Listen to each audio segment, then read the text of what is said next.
C'est-à-dire qu'ici, on est dans une région où manifestement, il y a un groupe, par exemple la beauté, en rapport avec l'essai. Il y a une idée qui est une idée maîtresse, c'est politiquement beau, politiquement moche. C'est-à-dire qu'en fin de compte, effectivement, pour que tout soit au cordeau, net, propre. C'est-à-dire qu'une rivière qui est bordée d'un arbre cassé, ça fait ça. Et c'est pas rentable. Donc, il ne faut pas. Voilà, ça c'est un exemple. Et en fin de compte, c'est comme vos histoires de vergers. Gorze, c'est pareil. C'est-à-dire Gorze, maintenant, c'est Metz riche. C'est-à-dire c'est les gens riches de Metz qui sont reconstruits.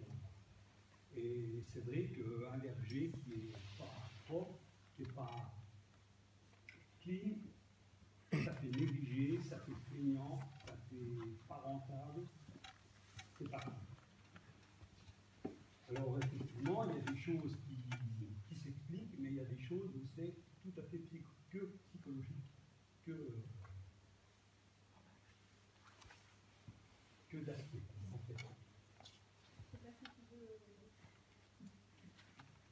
Bon, on va peut-être du territoire, alors je vais mettre les pieds dans le plat, en fait, si je comprends bien votre question, c'est que, bon, il y a plusieurs manières de se représenter ce qu'est un beau paysage, qu'il soit appliqué au cours d'eau ou au verger, et que finalement, toutes les manières ne se valent pas, et qu'il y a un point de vue qui est encouragé politiquement. C'est ça que vous m'indiquez, voilà, et qui est en même temps porté par une certaine classe sociale, parce que vous avez fait allusion voilà, aux néo-bourgeois de Gorge. Alors quand moi je dis politiquement, je ne parle pas politique. Oui, j'ai bien compris, c'est-à-dire un point de vue, une norme qui voilà, s'impose. Une norme. Écoutez, d'après la littérature, c'est pas faux ce que vous racontez. C'est vrai que en fait, chaque groupe social, selon son éducation, etc., porte une certaine idée de ce qui est beau ou pas beau. Hein. On voit sur les codes vestimentaires, le paysage, il y a un peu de ça aussi. Et il y a en effet l'idée, peut-être pas sur les vergers de mettre au cordeau, mais qu'il faut qu'un paysage soit démarqué avec des frontières nettes et une pluralité de choses. Hein, vous voyez, avec des espèces de tranches comme ça. Bon, en même temps, je veux dire qu'au plan, ça c'est d'un point de vue social, c'est-à-dire du point de vue de ce que les gens pensent, petite psychologique, je pense qu'on se comprend, c'est un peu cette idée-là. Par contre, après, il peut y avoir un intérêt biotechnique, je laisserai mes collègues répondre, à ce qu'il y ait des vergers entretenus. Vous voyez. Mais il y a aussi, à côté de ça, ça n'empêche pas, il y a cette logique-là, d'un point de vue biotechnique, on peut vouloir un verger entretenu, mais la réponse technique, de l'autre côté, il y a des points de vue sociaux qui ne sont pas toujours en accord. Hein, ça, par exemple, l'histoire des buissons, des haies. Bon, les haies, à l'heure actuelle, des haies sont arrachées alors qu'elles n'ont absolument pas, il n'y a absolument pas lieu de les arracher. Il n'y a aucun intérêt. Donc, on les arrache parce qu'il faut les arracher, c'est vrai. Et que, bon, on a l'impression que s'il y a une haie qui est là, non, c'est pas bon. Ça fait négliger, ça fait pas entretenu, ça fait. Je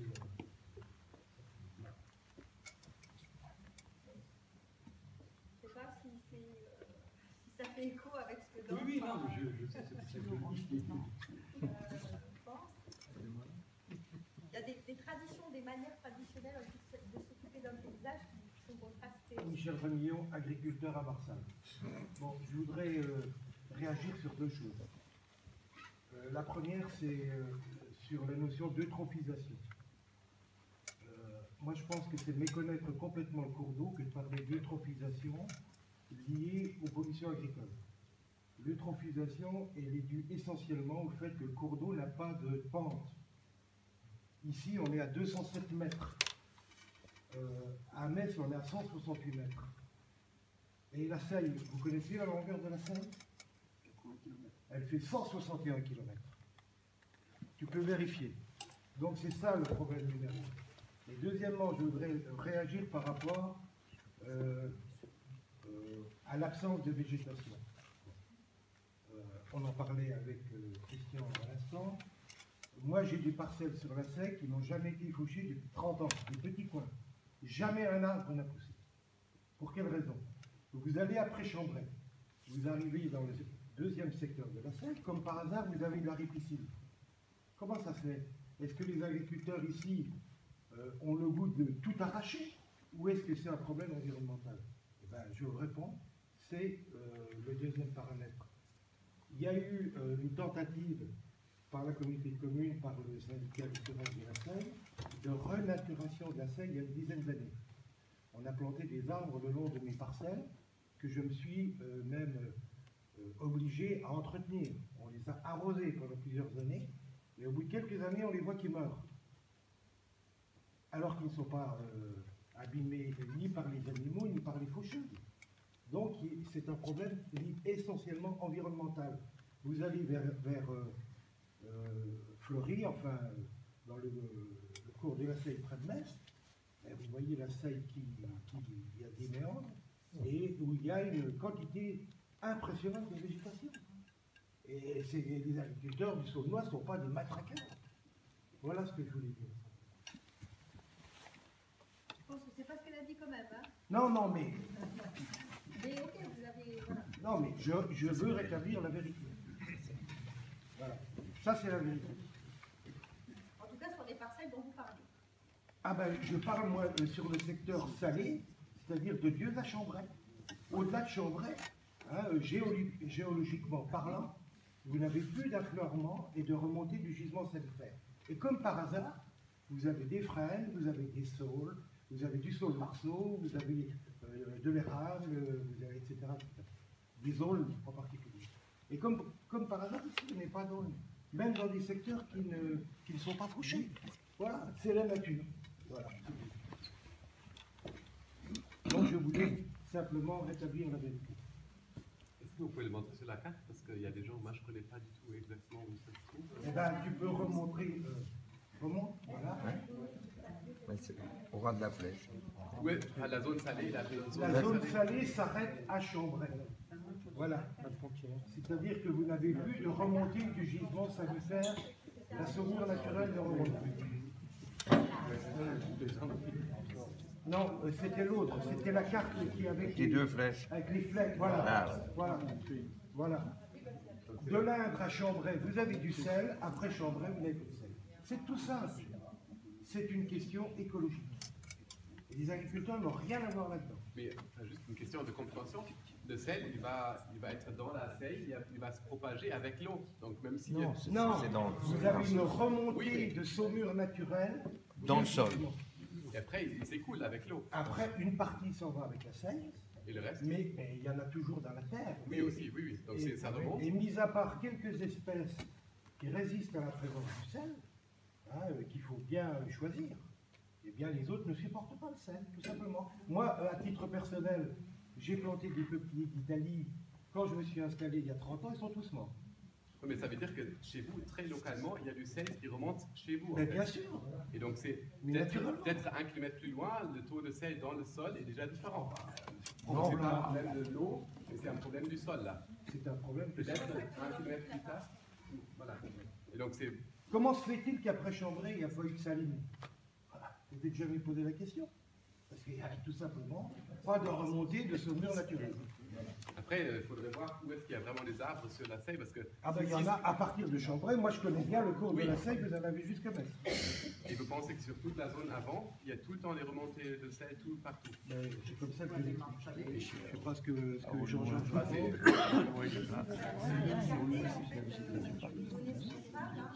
Ben, bien sûr. On va dire que c'est une piste de recherche. Que c'est- Ah mais c'est pas une piste de recherche, ça a été fait par le BRGN. Vous savez quelle est la quantité de sel qui s'en va par la Seille entre Dieuze et Chambray? Ça a été estimé à 50 000 tonnes par an. C'est énorme. C'est ce qui explique d'ailleurs qu'il y a un abaissement Les chiffres de la Seille, je ne suis pas tout à fait d'accord avec ce qu'il dit. Je vais prendre un exemple très simple. Quand vous venez de Dieuze, vous longez la route départementale, à la hauteur, à la sortie de Dieuze, sur la commune de Val-de-Bride, toute la ripiscille de la Seille a été plantée et les arbres ont poussé. Juste après, on a, entre guillemets, la même nature de sol, il n'y a pas un arbre. chercher l'erreur. Si, il en reste quelques-uns quand Moi, même. j'exploite à Dieu, hein, là où tu parles, oui.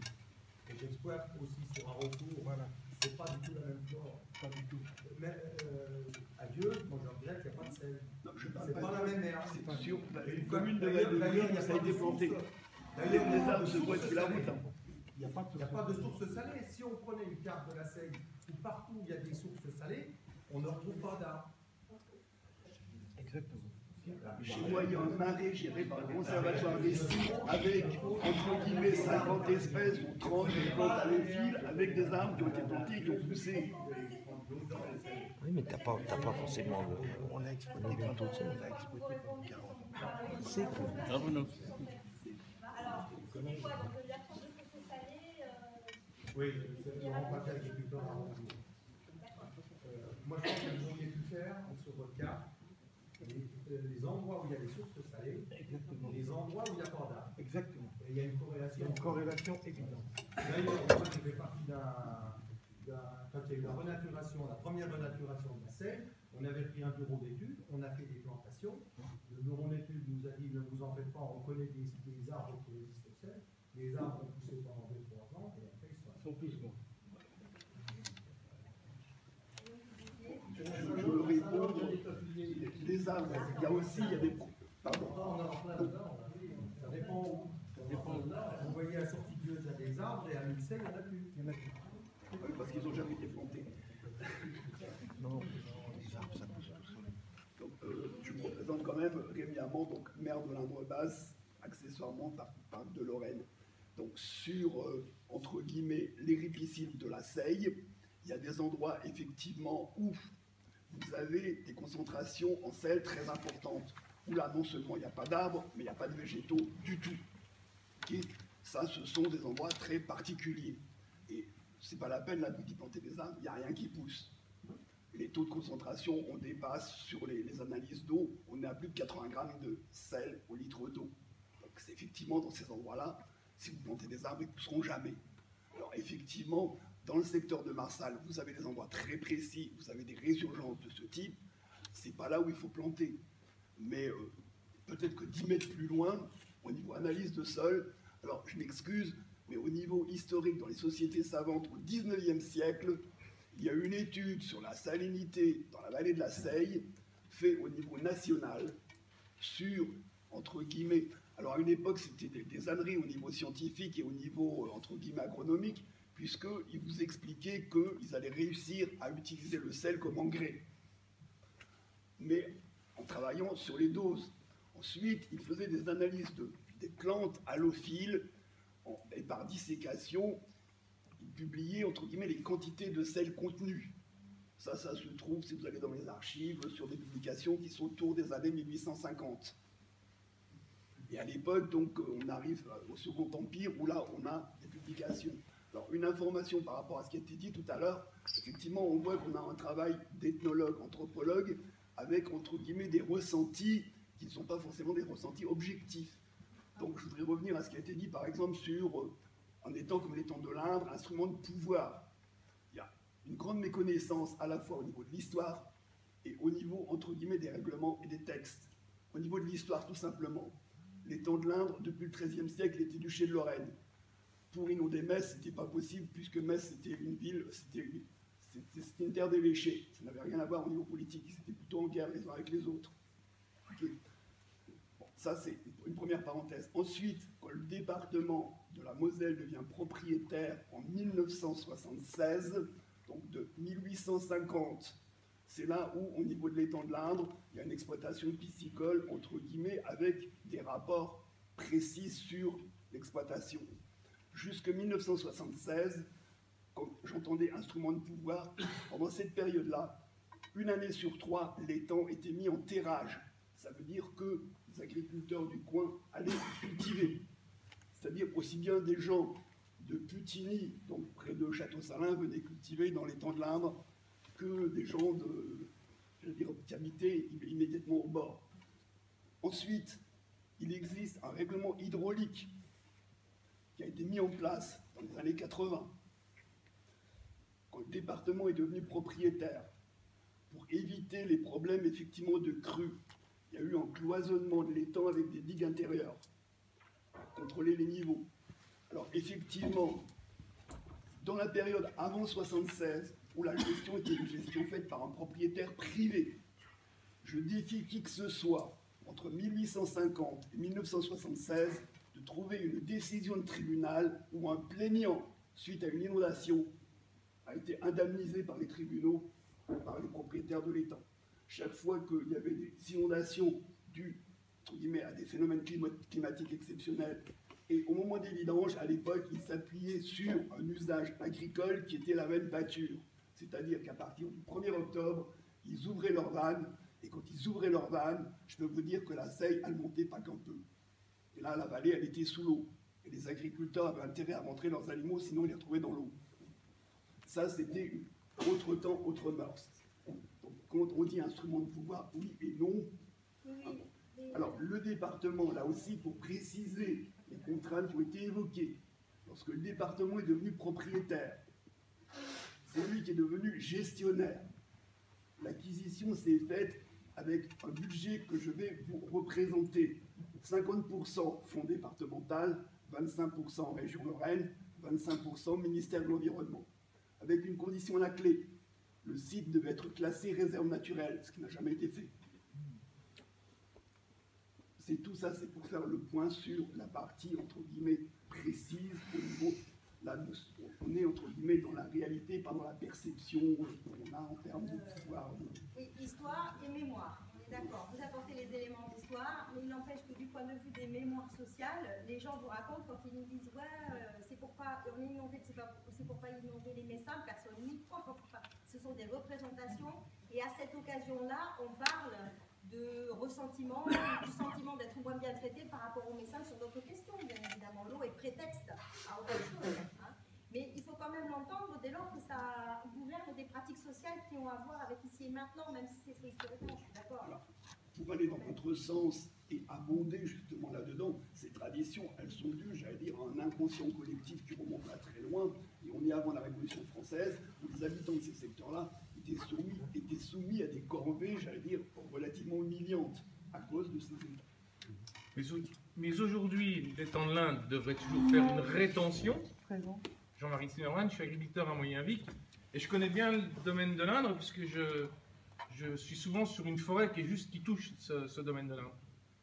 Et en été, pour faire une rétention et pour arriver à réguler le débit de l'eau et la quantité d'eau, il faudrait qu'il y ait des niveaux bas et des niveaux hauts. Ça n'existe pas. En été, l'étang de l'Indre, il est plein comme en hiver. Donc, à partir du moment où il pleut, le surplus d'eau est obligé de venir dans la Seille. L'étang de l'Indre ne fait plus tampon. C'est pour ça qu'on a, au point de vue agricole, une sensation d'inondation.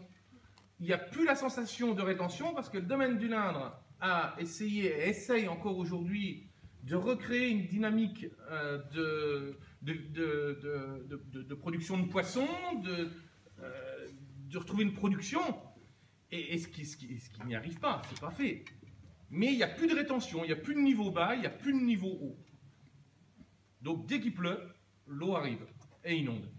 Alors, je corrige, vous êtes peut-être chasseur qui vous promenez sur les bords du Romersberg, mais je vous redonne le contexte. L'étang de l'Inde, 620 hectares. L'ensemble des étangs qui sont en amont de l'étang de l'Inde, quand on prend la totalité en eau, c'est plus de 1000 hectares. Ça, c'est étangs qui appartiennent au département.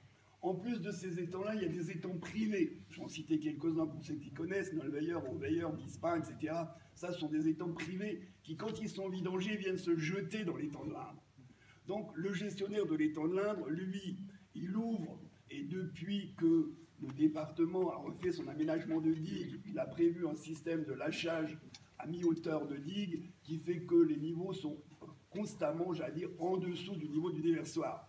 Autrefois, le déversoir, ce que vous décrivez là, ça fonctionnait, j'allais dire, au moins 6 mois dans l'année. Actuellement, depuis que ces ouvrages ont été faits, c'est rare quand ils fonctionnent un mois et demi dans l'année.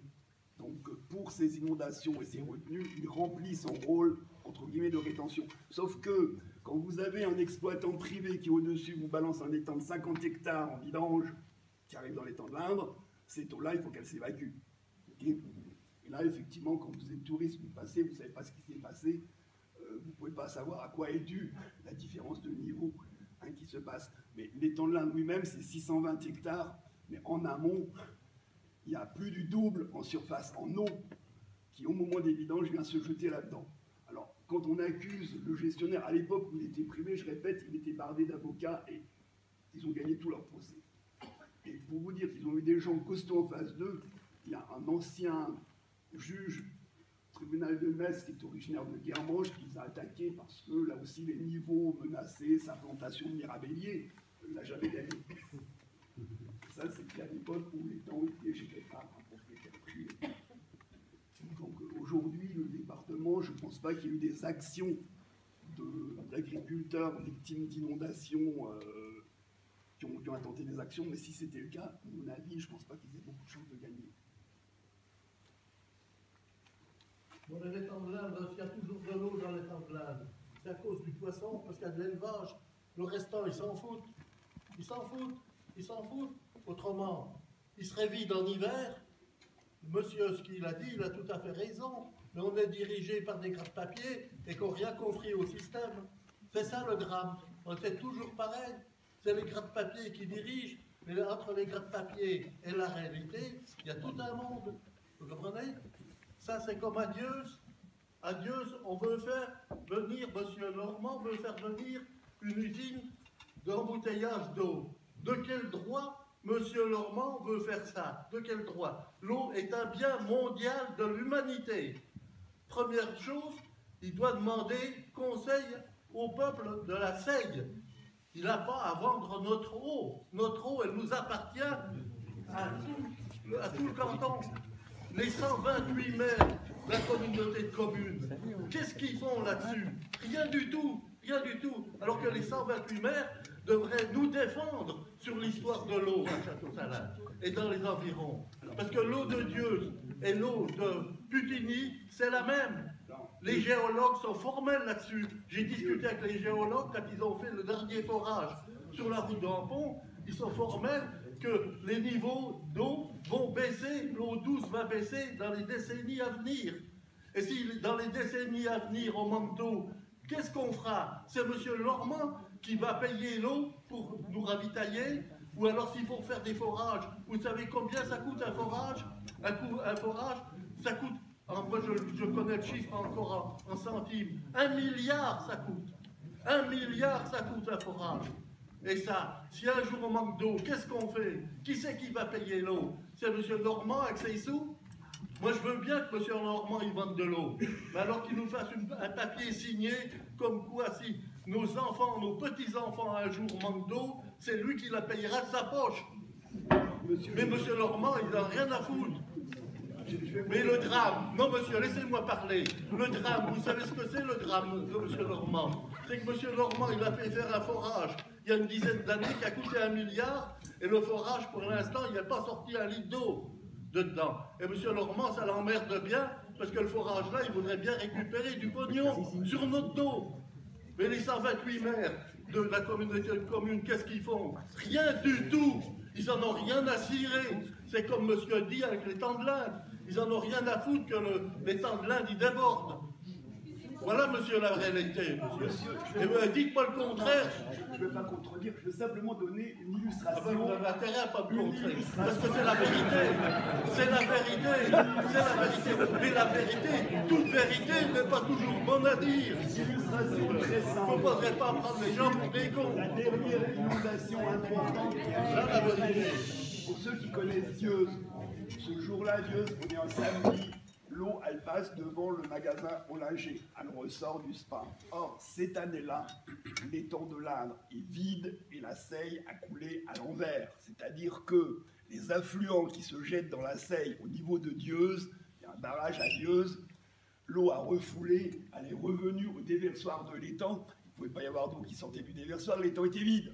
Donc, monsieur, quand vous dites que les inondations, elles sont dues à l'étang de l'Indre, je donne là une démonstration, une année où l'étang est vide, il y a eu une inondation, à Dieuze, l'eau est sortie, pour ceux qui connaissent le magasin Ollinger, l'eau est arrivée là, Parce que, Si effectivement, l'étang de l'Inde était vide au mois de septembre, on ne serait pas inondé comme on est souvent inondé. ça c'est pour vous démontrer que Mais là l'étang de aussi, l'Inde, on peut entre pas le vider au mois de l'épaisseur septembre, il y a du poisson. et la réalité, C'est un poisson, on va qu'est-ce que c'est?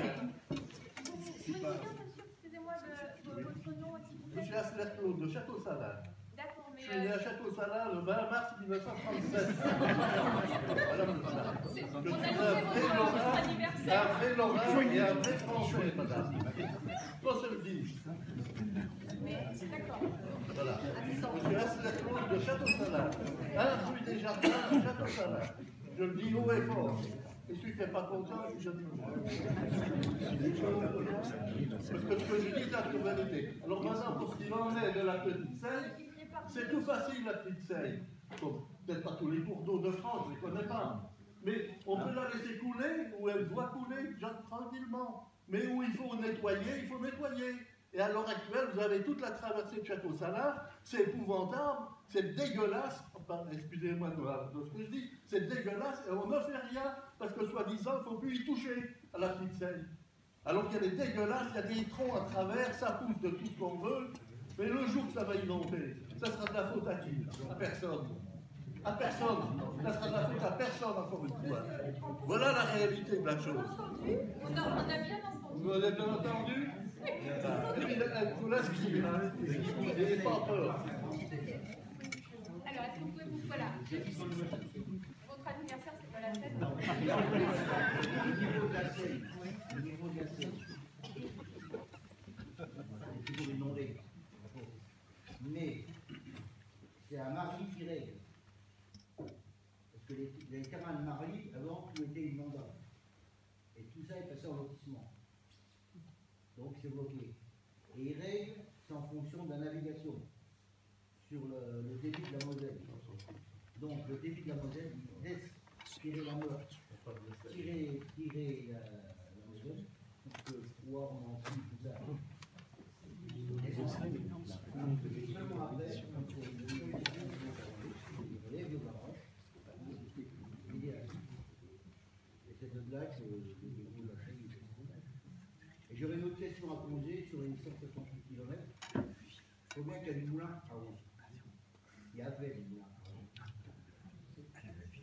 Hein? Parce que la Seille est un. On a dit à la Seille, c'est une plaque. Donc il y avait des moulins à eau qui étaient tournés. Donc il y a des moulins qui méritaient d'être remis en fonction de notre tourisme. Et les moulins, ils sont placés à des dénégociations. Donc, il y en a pas mal. Je connais. Alors, la gestion des moulins, elle n'est pas trop appliquée dans les entreprises. On parle beaucoup d'éoliennes, de moulins à vent, mais les moulins à eau, il y en a toujours, ça tourne tout le temps. Donc il y en avait combien? Vous savez? Combien il y avait? J'en ai jamais vu un. Bah si, il y a Mulsé, hein. Il faut sortir des Il y a choses. Mulsé, il y a Guévelin, il y a... Cinéma, mais bon, je sais pas.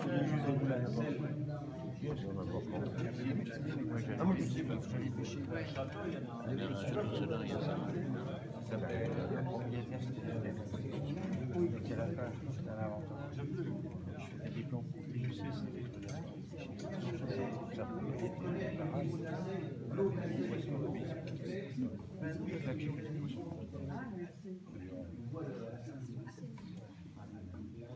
Par contre, elle est envahie par des abeilles.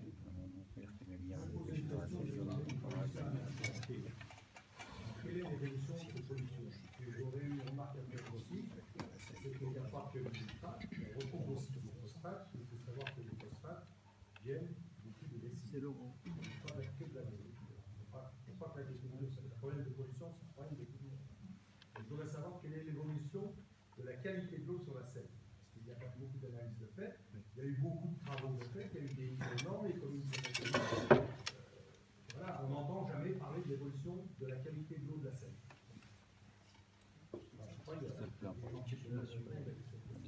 La qualité est faite par l'agence de l'eau. Quand il y a des stations d'épuration, à la sortie, ils contrôlent. Hein? Et alors actuellement, tout l'eau va dans la Seine. Alors actuellement, il y a des plans d'épandage qu'ils font. beaucoup dans la Seille, tout autour de la Seille. Et sur les plans d'épandage, c'est tous les niveaux d'épandage de la séparation au maximum. Donc, les sorties de tous les hôpitaux, les cliniques, les dentistes, et ça, ils savent plus comment faire. Ils le donnent aux agriculteurs, et il faut que les communes, disent ou non, si c'est des terrains d'épandage. Et qu'est-ce qu'on récupère de là-dedans? Le colon, le machin, le nerf, le voir. Et tout ça, on met tout ça sur les terrains. Ça rend dans le sol. Ça pollue les sources. Et en cas d'orage, même si c'est à 50 mètres, quand vous mettez ça dans des terrains en point, ça descend, ça vous redonne dans les temps ou dans la Seille. Oui, mais je pense que c'est quand même contrôlé. C'est l'État qui fait les mandats. C'est contrôlé. Il y a un certain contrôle. Oui, mais il y a un contrôle. Je suis d'accord, il y a un contrôle. Sur la qualité, oui. Sur la qualité de l'eau. On fait le contrôle de ce qu'il faut. Parce que les agriculteurs sont connus pour fournir du bon blé. Et le blé qui est fait tous les gens de mandats, c'est pas bon pour les animaux. Il est plus bon pour les animaux.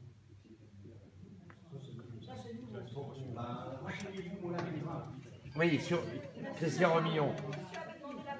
Voilà, Christian Remillon, pour avoir suivi, enfin ça fait quelques années que je suis plus aux affaires, pour avoir suivi Aquaseille pendant plus d'un mandat, parce que je représentais la Chambre d'agriculture de Moselle, et ça travaillait avec la Chambre d'agriculture de Meurthe-et-Moselle, je précise quand même, et il y avait des analyses d'eau qui étaient effectuées à 4 endroits de la Seille, donc Mulsey,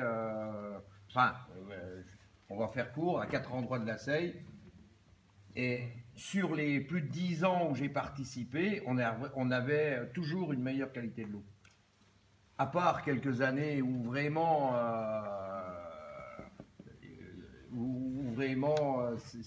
ça s'y prêtait pas au niveau du temps, qu'on retrouvait des pesticides et tout. Et au niveau de tout ce qui est produits agricoles, il y a eu, vous pouvez aller voir, hein, c'est facile à contrôler. Il y avait, bon, on va pas revenir dans le détail des chiffres, mais c'était toujours en mieux.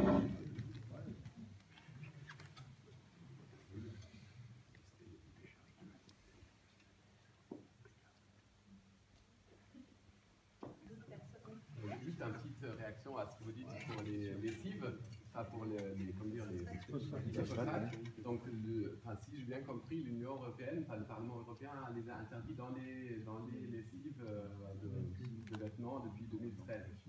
Après, je ne sais pas si c'est toujours appliqué tout ça, mais en tout cas, il y a des trucs.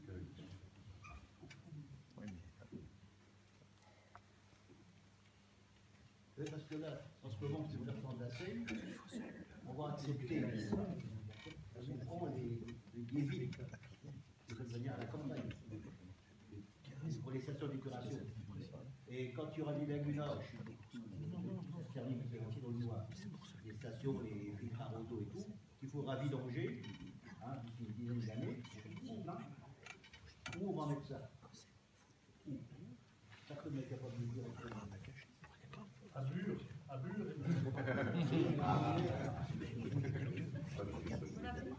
va résoudre tous les problèmes. Parce que on améliore la qualité de l'eau, mais après, à un moment, il va falloir ressortir tout ce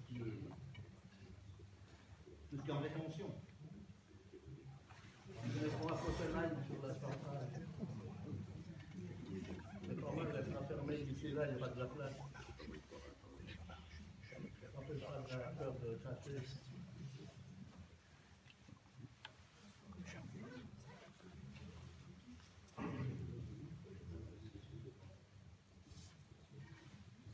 Un autre sujet, un bon sujet aussi. J'espère. Oui, ah oui, celui-là, je vous promets. Là, il n'y a pas piqué des verres non plus. C'est parce qu'on n'en parle pas. Ça vaut un peu avec ça. On ne parle pas de la Seille, mais c'est autre chose. Vous avez le fun, le vent du Sahara qui souffle. Vous savez, ce vent, hein. Et quand les voitures sont pleines de sable, hein, c'est pas moi qui l'invente, hein. Alors je vais vous expliquer. En 60...